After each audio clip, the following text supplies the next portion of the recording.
Welcome back to our podcast, Ride the Wave, brought to you by Soundwave Central. My name is Samuel Gailey alongside Emma Faust. Ricardo Flores. So today we're going to review some Chapter 8 content which we have learned in this class and through our readings. We have a very special interview with one of my good friends, Billy Nasser of Billy Nasser Music. So I'm really looking forward to especially getting to that later. He had a lot of insights, especially in the music career. But first, we have to tackle some content here from Chapter 8, guys. Emma, why don't you start us off? What are some key things our listeners need to know, at least from Chapter 8? Yeah, so we're talking about multimedia storytelling in journalism. But first, let's talk about what is multimedia storytelling. So basically, it's just combining text, audio, video, images, all sorts of interesting things to tell stories in a fun, dynamic way. Because we just really want to engage with our audience, really enhance what we're trying to say.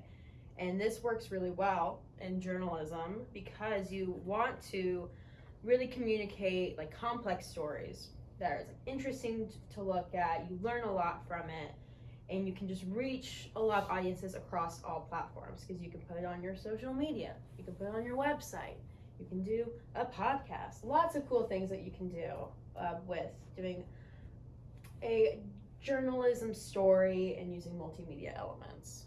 So Yeah, I mean, I think that especially with the new age of technology and obviously newspapers becoming less prevalent in paper form, they're really online now. How do you incorporate those types of media elements within those stories is really evolving, and we've seen it evolve. And I think this really, at least this chapter, really touches on a lot of things where you're able to see like, oh, you draw some parallels to X, Y. But for the people at home that do not need, or at least need an example, for instance, Ricardo has some examples for the listeners at home that he has prepared. So let's take a listen. I found out in 2012 there was a case. It's called The Snowfall by the New York Times. It's a groundbreaking interactive feature about a deadly avalanche in Washington State. This had a long-form narrative intertwined with videos, animations, and maps.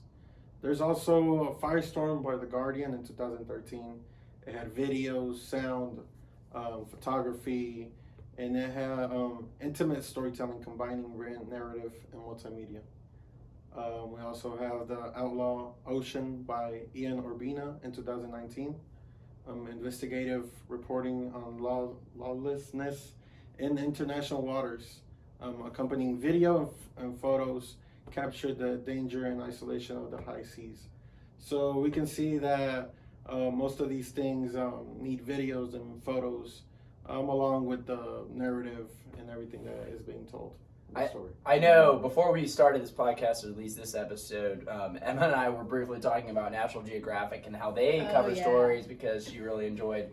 And I quote, "I love a good Nat Geo story." I love a good Nat Geo story. Why do you like? Why do you think you like it so much? Well, one, I do like animals, especially I like watching those animal documentaries, and just because I don't know, like it's like the narrator's voice, and then you get to follow, let's just say, like a panther, and you just get to follow. Like that one lion episode. Yes. And it started off like a lonely, and then he built his pride. And and like it's just so tragic, and it's beautiful and brutal, like to like see like the animal kingdom. And I feel like National Geographic does a really good job of incorporating really high quality like video clips, and like they have like the only thing I don't like is when something tragic happens, they just talk so normal. They just keep the same tone or just keep the same. Like, it's like the most devastating. Yeah, it's like the baby cub that could be dying or it could get eaten. And it's like. Well, I think that's probably one of the most relevant examples that we can provide to at least our viewers to understand what really multimedia journalism is that sort of that narration of something that, if you can go on YouTube and look up a lion walking around, but it's sort of that element of providing something else, either a storyline or script to an event, stuff like that. Exactly. It pulls you in. Like I'm locked in for that 90 minutes. And it's just a good time. Yeah. So, with that being said, I'm going to do some of my own multimedia journalism here. I'm going to put up some slides, put up some pictures of my friend Billy Nasser, Billy Nasser Music. He has been a prevalent, I would say DJ. He does a little bit of everything, EDM, you name it, from house parties to currently in Hawaii. That's where I actually had a phone call with him. So we're going to listen to some of his stuff now and sort of, I'm going to display how you can pair an interview with an overlay of audio as well as some photos, videos, fun stuff like that. Guys, let's take a look. So I was in middle school. I was about 12 years old. All my friends were rappers at the time. I couldn't really like rap with them, so I figured I'd be like the group's DJ. And I started going to Guitar Center. Couldn't really afford equipment yet, but I would sit there for 5 hours a day after school, take a USB drive and just practice on their like demo decks that they had there. And that's how I learned. Basically, I went there every day for months, and people thought I worked there at Guitar Center in Sam Ash. But yeah, I just started out like that, and then DJ'd for free for like 10 years, just get my foot in the door. Okay, so doing festivals and stuff now is something I never would have thought like I would be at. I just did it for fun, or maybe even like just DJing around the local bars. But now, like the lifestyle that comes with it is like once you start making those connections around the country, you start traveling a lot, like I did.